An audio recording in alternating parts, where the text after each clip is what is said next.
আজকে বানাবো নিরামিষ আলু পোস্ত।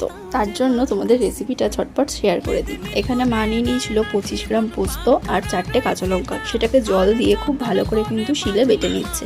পোস্ত বলো কি সর্ষে কোনো রকম বাটাই কিন্তু মিক্সিতে খুব ভালো হয় না, তাই শিল ছাড়া কোনো গতি নেই।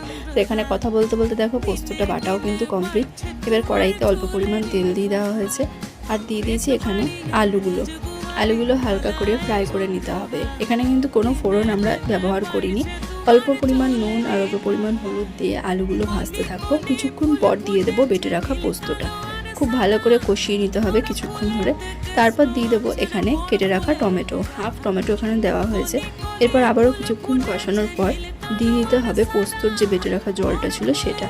আর এটাতে কোনো রকম গুঁড়ো লঙ্কা ইউজ হবে না, কিছুটা কাঁচা লঙ্কা দিয়ে দেওয়া হয়েছে। ঢাকা দিয়ে আলুটা সেদ্ধ হতে দিয়েছিলাম, দেখলাম ঢাকা খুলে আলুটা সেদ্ধ হয়ে গেছে আর আমাদের রেডি গরম গরম আলু পোস্ত।